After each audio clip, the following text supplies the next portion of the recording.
Hello, and thank you so much for visiting Just All-in-One Resource.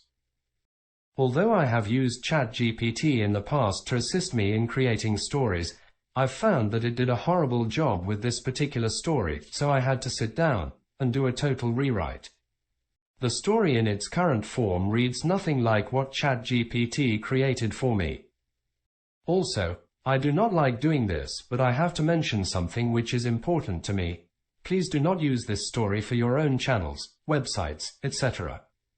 It took me a long time to write this story, and get it to where I felt comfortable enough to share it with you folks. I know the story isn't much to speak of, and for some might think it only good enough for the garbage bin, but I put a lot of work into writing it. Now, not to be a total jerk, if you do want to use this story, please send me an email. I would really appreciate it if you did that for me. Now, let's get to the story. The date is sometime in the 1930s. The ghost hunter sat at his desk. The only source of light in the otherwise dark room was an old overused desk lamp. Outside, the rain poured down in sheets, tapping against the window panes. The time was 10:30 p.m., and the world beyond his office was eerily quiet. The hunter had just finished repairing an old ghost detection device, which was lying on the desk in front of him. As he leaned back in his chair, he heard the phone ring. He picked it up, expecting to hear the voice of a friend or colleague. However, the voice on the other end of the line was unfamiliar. "Hello," the hunter answered. "Is this the ghost hunter?" a female voice asked. The hunter straightened up in his chair. "Yes, it is. I need your help," the woman continued. "I live in an old farmhouse outside of town, and I believe it's haunted. Can you come and investigate?" The hunter listened carefully to the woman's story, asking questions and taking notes. He was intrigued by the prospect of investigating a new case, especially on such a rainy night. After a few more minutes, he agreed to meet the woman at her farmhouse the following day. As he hung up the phone, the hunter glanced out the window at the stormy night beyond. He couldn't shake the feeling that this was going to be a challenging case, but he was ready for whatever lay ahead. The ghost hunter hung up the phone and rose from his chair. He knew that he needed to prepare for the investigation and began to rummage through his collection of ghost hunting gear. He picked up a few key items, including his trusty flashlight, a set of walkie-talkies, and an EMF detector. He also grabbed a few other tools that he thought might come in handy. Once he had gathered everything he needed, the hunter put on his overcoat and left his office. He walked down the creaky wooden stairs to the ground floor and headed towards his garage. As he walked, he noticed that the rain had picked up, and the wind was beginning to howl. It was going to be a difficult drive to the farmhouse. When he arrived at his garage, the hunter unlocked the door and switched on the light. Inside, he saw his beloved 1930s automobile, a sleek black vehicle that he had lovingly restored himself. He checked the fuel and oil levels, and after making sure that everything was in working order, he got into the car and started the engine. The hunter backed out of the garage and headed down the winding road that led to the farmhouse. As he drove, he thought about the case he was about to investigate. He knew that investigating a haunted house was never easy, but he was confident that he could handle whatever he might find. After all, he had spent years honing his skills and developing his ghost hunting gear. As he drove, he felt a sense of excitement and anticipation building within him. The ghost hunter drove for what felt like hours, winding his way through the countryside. The rain had turned into a downpour, and the roads were slick and treacherous. He focused on the road ahead, trying to navigate through the darkness. Finally, he arrived at his friend's house. He parked his car and ran up to the front door, knocking loudly. After a few moments, his friend opened the door, looking slightly surprised to see the ghost hunter standing there in the pouring rain. "Hey, I need your help," the ghost hunter said, stepping inside. "I've got a case out at an old farmhouse, and I could use another set of eyes." His friend nodded, closing the door behind him. "Sure, I'll come with you. What's going on?" The ghost hunter explained the situation as they made their way back to the car. He told his friend about the phone call he had received and how he had been hired to investigate the old farmhouse for ghosts. As they drove towards the farmhouse, the ghost hunter filled his friend in on some of the equipment they would be using and how he planned to approach the investigation. His friend listened intently, asking questions and offering suggestions. The closer they got to the farmhouse, the quieter their conversation became. They both knew that they were getting closer to something that was potentially dangerous and unpredictable. The hunter's friend could feel the hairs on the back of his neck stand up, and he shivered slightly in the cold rain. When they finally arrived at the farmhouse, the hunter parked the car and turned off the engine. He looked over at his friend and nodded, silently acknowledging that they were both ready to face whatever was waiting for them inside. The ghost hunter and his friend stepped out of the car into the pouring rain. The wind was howling and the lightning illuminated the dark sky, casting eerie shadows across the overgrown grass and trees that surrounded the old farmhouse. As they approached the house, the ghost hunter could see that it was a rundown and dilapidated structure. The roof was sagging and there were holes in the walls. It was clear that no one had lived there for years. The front door creaked open when the ghost hunter pushed it, revealing a dimly lit interior. There was no sign of the woman who had called him, or anyone else for that matter. The two men stepped inside, their flashlights casting small circles of light on the peeling wallpaper and ancient furniture. The air was musty and stale, and the floorboards creaked beneath their feet. "It doesn't look like anyone has been living here for years," the ghost hunter whispered to his friend. His friend nodded in agreement, his eyes scanning the room for any sign of movement or activity. But there was nothing. The farmhouse was completely silent except for the sound of rain pounding on the roof. Suddenly, a loud crack of thunder shook the entire house, causing the two men to jump. The ghost hunter took a deep breath, trying to steady his nerves.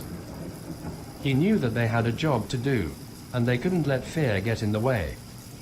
"Let's start setting up the equipment," he said to his friend. "We need to be thorough in our investigation." The ghost hunter and his friend quickly got to work setting up their equipment.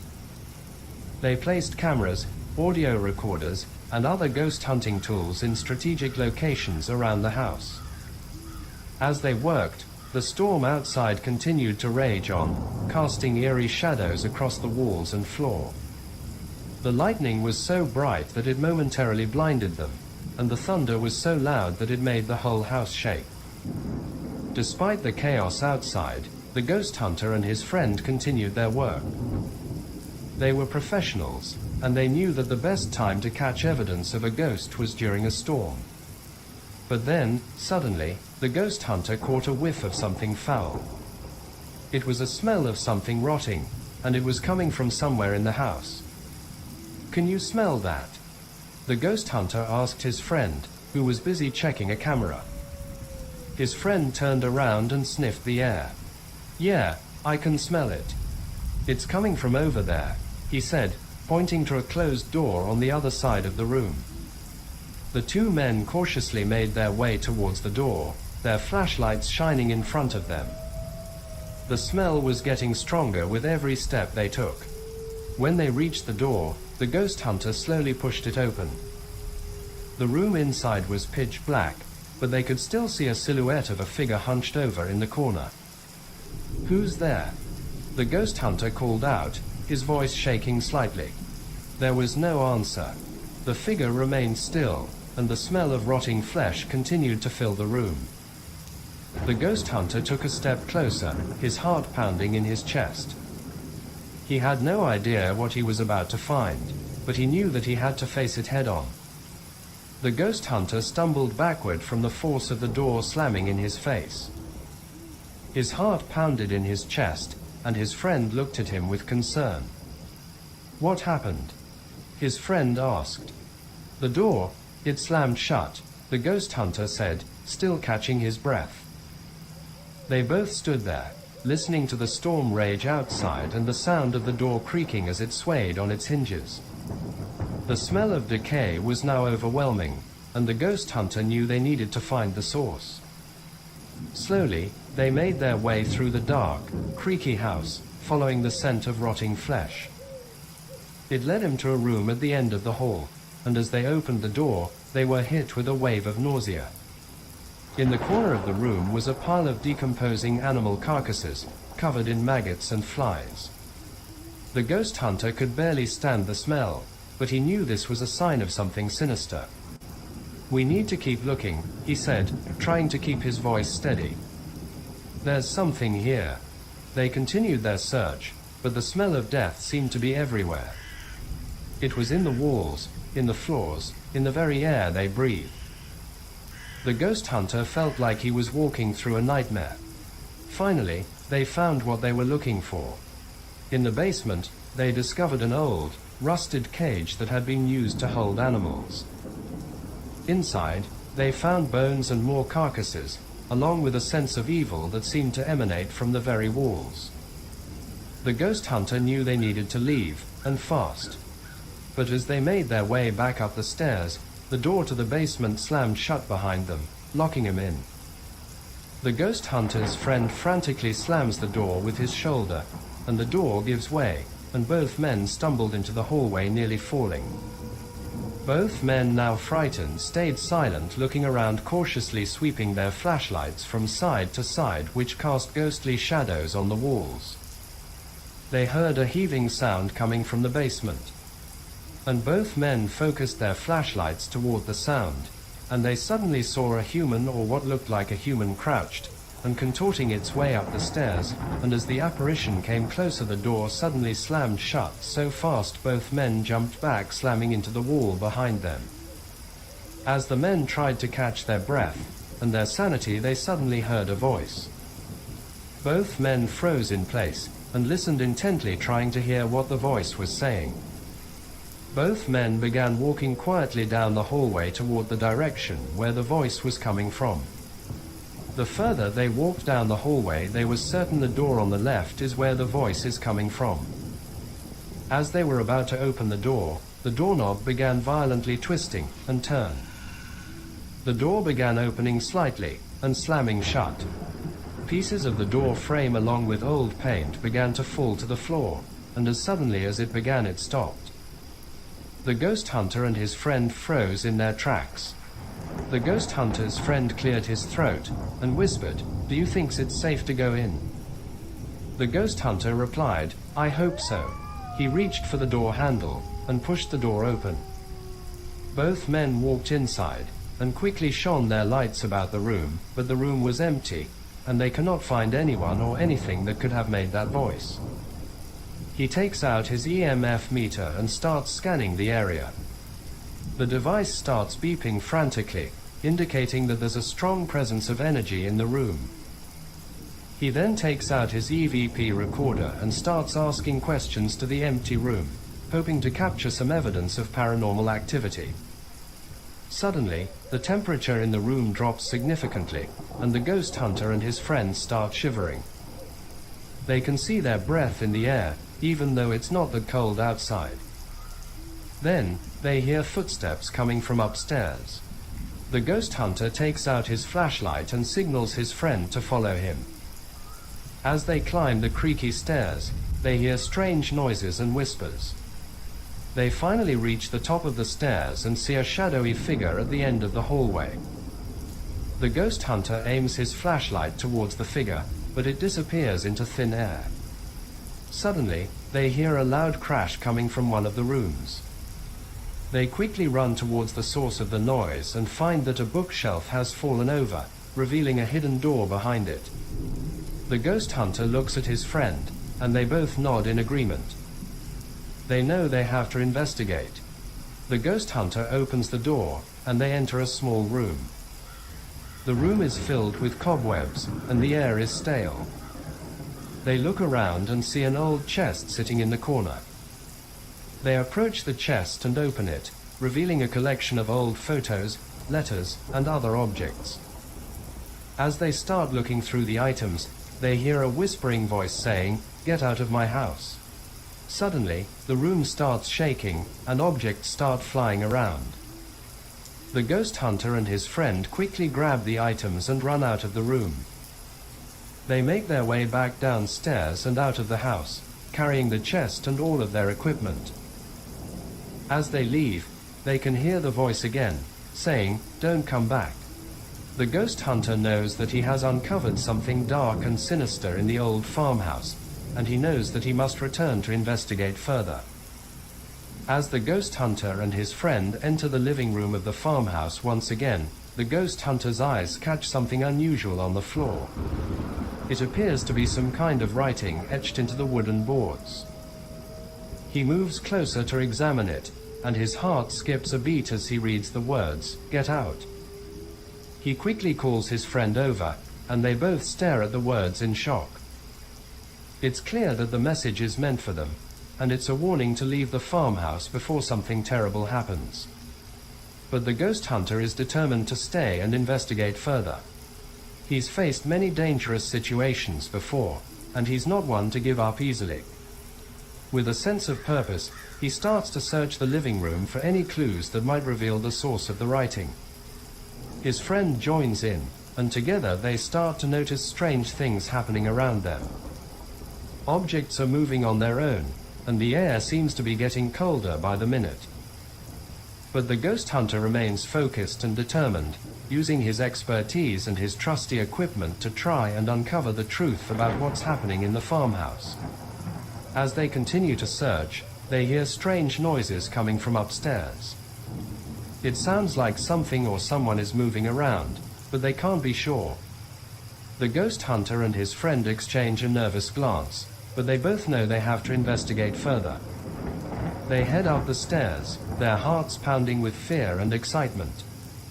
As they reach the top of the stairs, they see a figure standing in the shadows. It's difficult to make out any details, but it's clear that this is not a living person. The ghost hunter raises his equipment and starts to scan the area, searching for any signs of paranormal activity. Suddenly, the figure moves towards them, and the ghost hunter's equipment goes haywire. The air is thick with energy, and they can feel a presence around them. But the ghost hunter doesn't back down. He continues to face the entity head-on, determined to uncover the truth about what's happening in the farmhouse. The figure lunges towards them, but the ghost hunter manages to dodge it. His friend, however, is not so lucky. The entity grabs him by the arm and starts to pull him away. The ghost hunter quickly reacts, using his equipment to stun the entity and save his friend. They both run out of the farmhouse, leaving behind their equipment and quickly enter the car and slamming the doors behind them. They sat in the car, which felt like hours, trying to catch their breath, rain pouring down in sheets and lightning illuminating the sky. The ghost hunter and his friend discussed what they had just experienced. They couldn't believe what they had witnessed and heard. The ghost hunter decided to take a few moments to gather his thoughts and calm down before heading back into the farmhouse. After a few minutes, the two men exited the car and headed back inside. As they walked through the dark, musty house, the ghost hunter's friend kept a tight grip on his flashlight, ready for anything that might come their way. Suddenly, they heard a loud creaking noise coming from upstairs. They looked at each other, both feeling a sense of dread. They slowly made their way up the stairs, step by step, their hearts racing. As they reached the top of the staircase, the ghost hunter noticed something strange. The air around them seemed to be getting colder and colder by the second. Suddenly, they heard a voice whispering their names. They froze in terror, unable to move.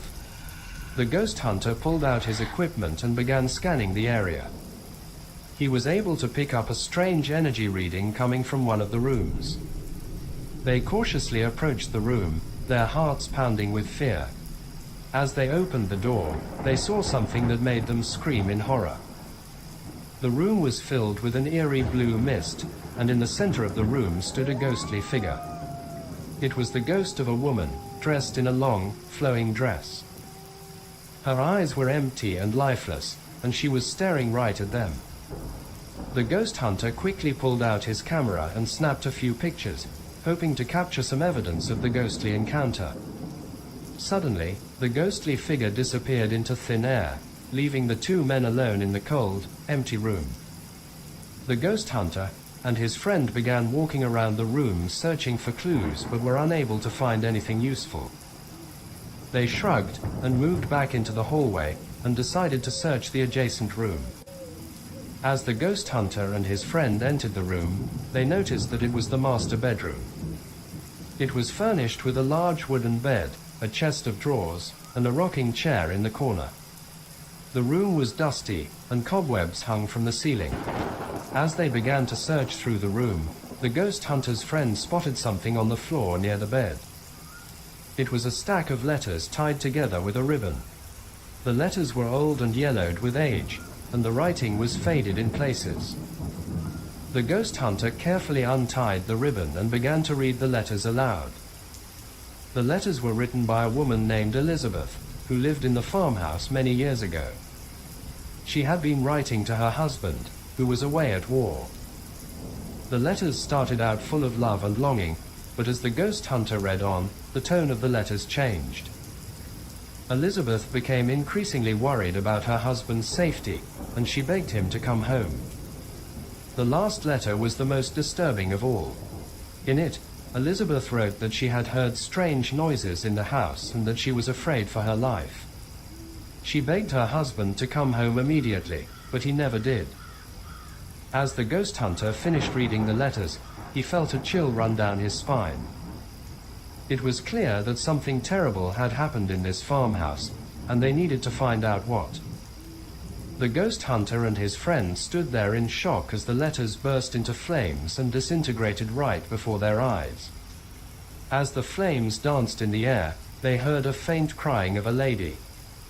Suddenly, the old rocking chair in the corner of the room started to slowly rock back and forth, as if someone was sitting in it. The ghost hunter and his friend exchanged a look, knowing that they were not alone in the room. The crying grew louder and more intense, as if the lady was trying to communicate with them.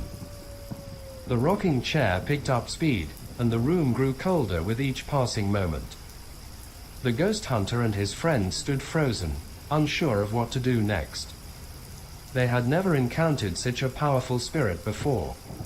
Suddenly, the crying stopped, and the rocking chair came to a halt. The room was silent once again. The ghost hunter and his friend looked at each other. "What do you make of that?" asked his friend. "I have no idea," answered the ghost hunter. They both left the room and continued their search. The ghost hunter and his friend began moving from room to room. As they entered one particular room, they saw a picture frame sitting on a dusty old table. The frame contained a photograph of a dead person in a casket, with everyone in black mourning attire. The ghost hunter approached the picture, and as he got closer, he noticed that the face in the picture seemed to shift and change, as if the person in the casket was still alive and moving. Suddenly, the picture burst into a bright flame, and the men stumbled back in shock. As the flame died down, the picture disintegrated before their eyes, leaving nothing but ashes and dust. The ghost hunter and his friend were left standing in the quiet room, their eyes wide with amazement. But then they heard it, a sound that chilled them to their bones. It was the sound of a woman crying, coming from somewhere deep within the house. The men exchanged a look, knowing that they had to investigate further. The ghost hunter and his friend looked at each other, realizing they may have stumbled upon a clue to the source of the haunting. Maybe they buried their dead on the land, the ghost hunter suggested. His friend nodded in agreement. It's a possibility. Back in those days, people often buried their loved ones on their own property. The ghost hunter pulled out his notebook and began jotting down notes. "We need to investigate this further," he said. "Maybe there's a cemetery or gravesite somewhere on the property." They both agreed and made a plan to explore the property. As they headed back downstairs, they heard the sound of footsteps echoing through the empty hallway. They froze in fear, wondering what new horror awaited them. The ghost hunter and his friend followed the sound of the footsteps to the end of the hallway. They peeked into a small room, barely big enough to fit a bed.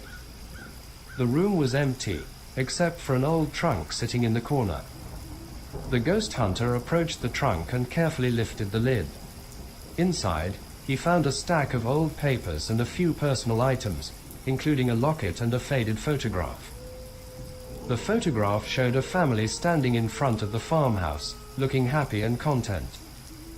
Suddenly, the ghost hunter felt a cold breeze brush past him, and the locket he was holding began to swing back and forth on its chain.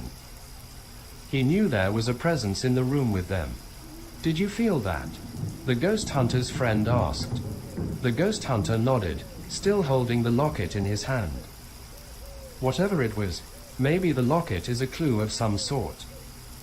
As the ghost hunter flipped the lid of the locket open, he noticed a picture. The picture was that of a woman holding a child, but the child's face appeared to be disfigured, making the child look like a creature. The mother appears to be smiling in the picture, but what would make a woman smile holding such a grotesque creature?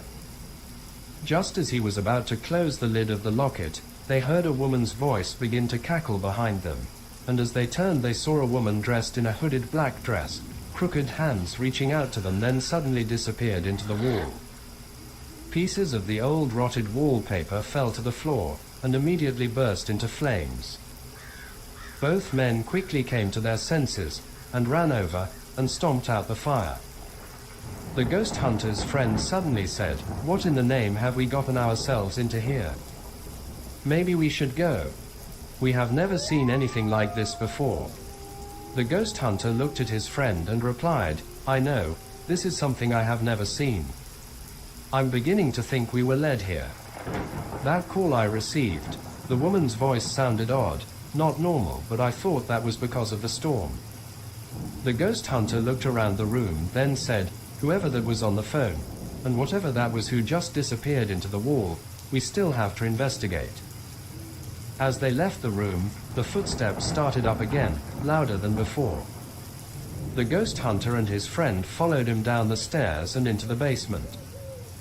In the dim light, they could see that the basement was empty, except for a small door in the corner. As they approached the door, they heard the sound of scratching, as if someone was trying to claw their way through the wood. The ghost hunter took a deep breath and reached for the doorknob. He turned it slowly, and the door creaked open to reveal a small room, lit only by a single candle. Inside, they found a makeshift altar, covered in candles, dried flowers, and strange symbols scrawled on the walls. In the center of the altar was a small, wooden box. The ghost hunter approached the box and carefully lifted the lid. Inside, he found a single, old key. As soon as he touched it, the candle flames flickered and the room grew colder. "We need to get out of here," the ghost hunter said, grabbing his friend by the arm. As they turned to leave, they heard a whisper in the darkness, "You should have never come here." Both men quickly left the farmhouse to catch their breath and decide on what to do next. The ghost hunter looked at his friend and said, "Well, we spoke about a graveyard earlier, so I think our next step is to see if there is a graveyard around here." His friend shrugged and said, "I agree." The ghost hunter and his friend started scanning the property. They walked around the perimeter of the house and found an overgrown area towards the back. The ground was uneven, and they could see that there were some old stones sticking out of the grass. "Looks like we might have found the old graveyard," the ghost hunter's friend said as they approached the area. They started clearing away the overgrown grass and weeds and soon discovered a row of old, weathered tombstones. The names and dates were barely legible, but they could make out the family name of the original owners of the farmhouse. As they were looking at the graves, they heard a moaning sound. It seemed to be coming from the direction of the grave beneath them. "Did you hear that?" the ghost hunter asked. His friend nodded in agreement. They both stepped back, not sure what to do. The ghost hunter's friend whispered, "Do you think someone has been buried alive?" The ghost hunter stood there not saying a word, As a few minutes passed, the earth on the grave where the moaning came from began to stir. Both men stepped further back. Suddenly they noticed maggots were climbing out of the soil. Both men could not believe their eyes. They both stood frozen in place. After what seemed like an hour, they recovered their senses and stepped further back. The ghost hunter's friend said, "Have you ever seen something like this before?" The ghost hunter replied, No, I haven't." Just as soon as the ghost hunter finished speaking, a low growling sound could be heard coming from the direction of the farm, and as both men turned around, they saw a shadow which looked like an old woman hunched over with a cane. She began growling again, but this time she looked directly at him and disappeared into the house. They quickly made their way back to the farmhouse, and as they approached the front door, they saw a figure standing in the window. The figure was tall and had long hair. It was difficult to see in the darkness, but they both knew it was not a living person. The ghost hunter slowly approached the window and tried to get a closer look, but the figure suddenly disappeared, and they heard a loud scream coming from inside the house. They knew they had to investigate further to uncover the truth behind the haunting of the farmhouse. As the ghost hunter and his friend make their way back, they hear a blood-curdling scream. It's a woman's scream, and it sounds like it's coming from somewhere in the house. The two men exchange a worried glance and cautiously move towards the source of the sound. They cautiously open the front door and step inside. They immediately notice the temperature has dropped significantly. It's freezing cold, and their breaths are visible in the air. They reach the room from where the scream came, and as they open the door, they see a figure standing in the center of the room. It's a woman dressed in white, and she looks as if she's in great distress.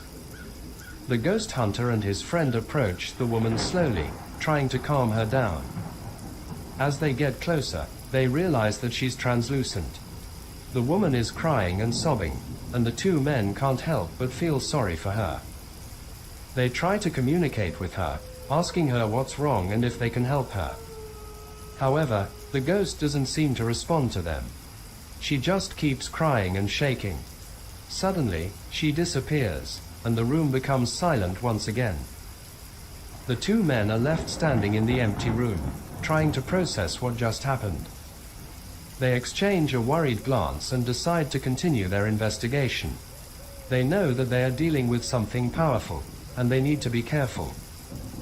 As the ghost hunter and his friend were investigating the scream, they suddenly saw the ghostly figure of the woman in white again. But this time, something was different. Her once beautiful face was now twisted in a horrifying expression, and her eyes glowed red with anger. She let out a blood-curdling scream that echoed throughout the farmhouse, causing the men to cover their ears in fear.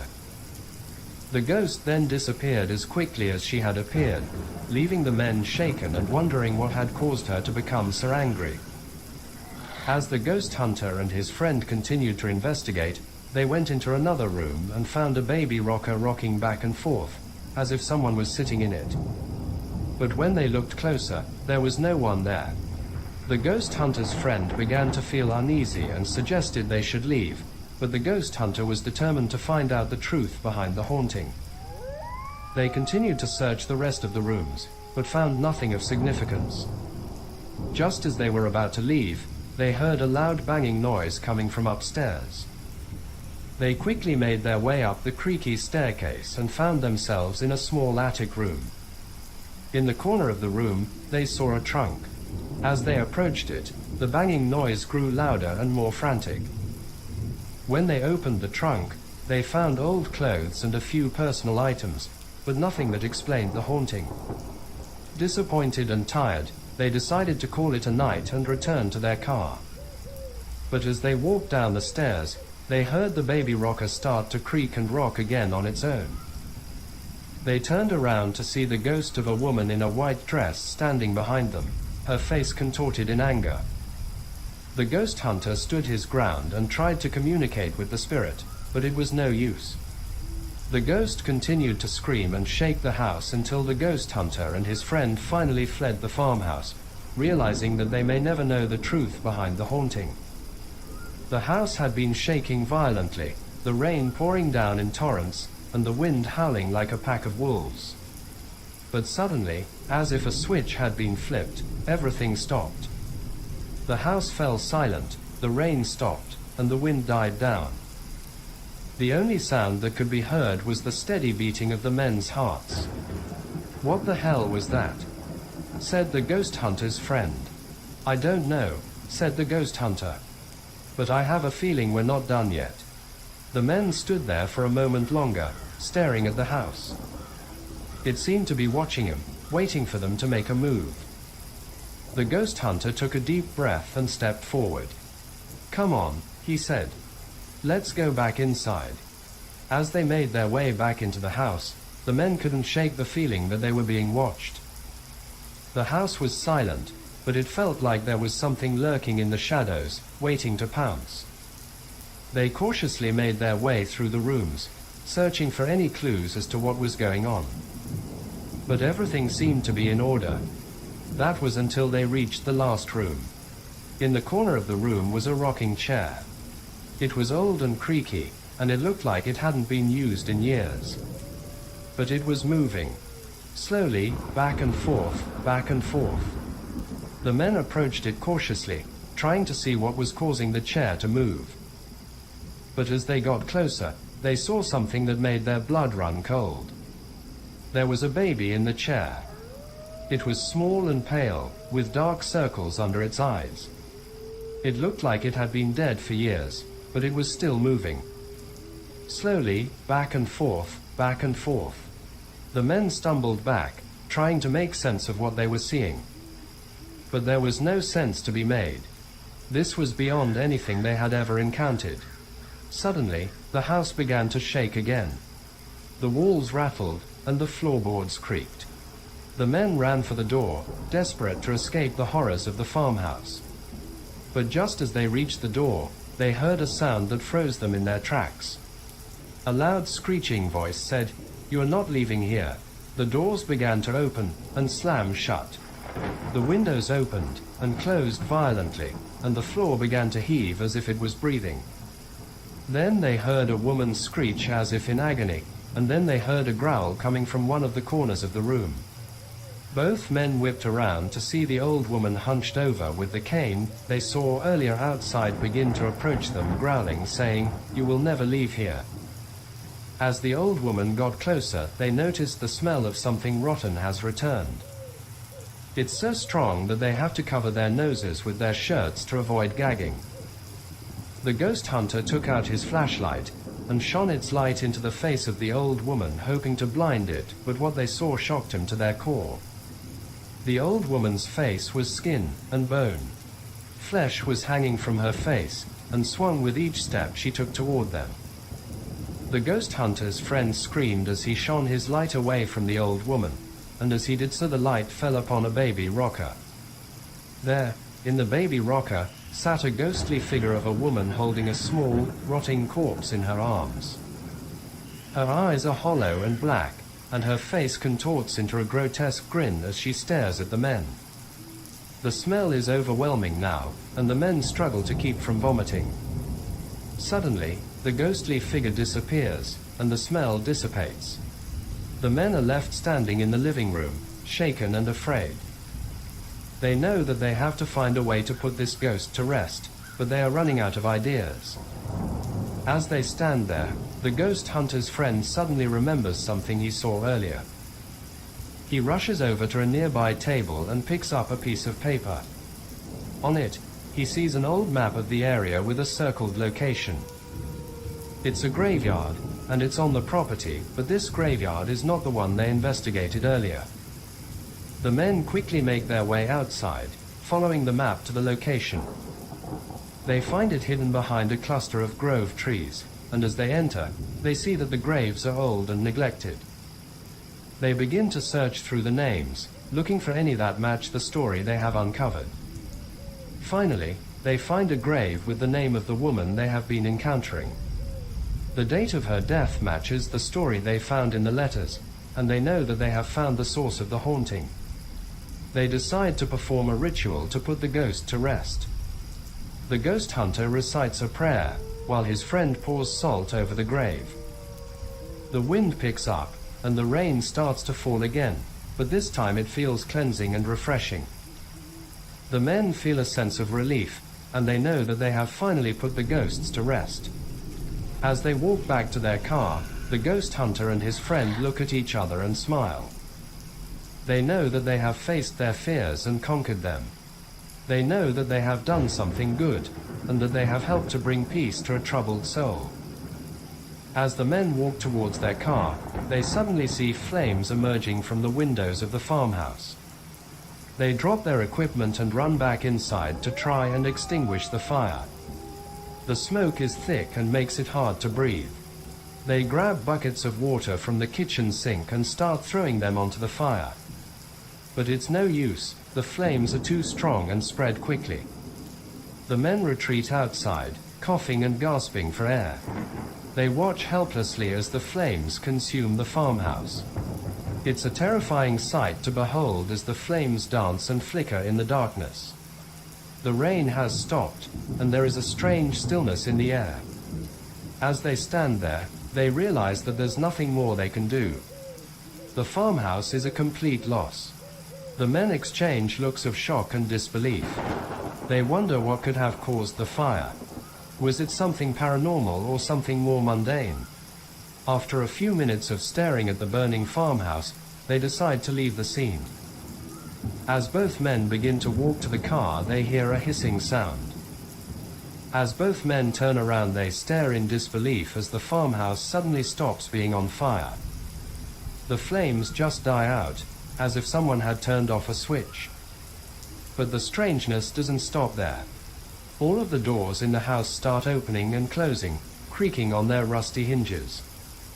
The windows also start opening and closing, rattling in their frames. The men are frozen in fear, not sure what to do. They can't explain what's happening. As they start walking towards the car, they hear the sound of footsteps behind them. They turn around, but no one is there. Suddenly, they hear the sound of a baby crying again. It's louder than before and seems to be coming from inside the house. The men hesitate, but their curiosity gets the best of them. They turn around and start walking back towards the house. As they get closer, they see the figure of a woman in a white dress standing in front of the house. Her hair is disheveled and her face is twisted in a grotesque expression. The men stop in their tracks, frozen in fear once again. The woman starts to move towards them, slowly at first, then faster and faster. Her movements are jerky and unnatural. The men turn and run towards the car, jumping inside and speeding off down the road. As they drive away, they can hear the sound of the woman's screams echoing in their ears. They never go back to that farmhouse again, but they will never forget what they experienced there. The memory haunts them for the rest of their lives.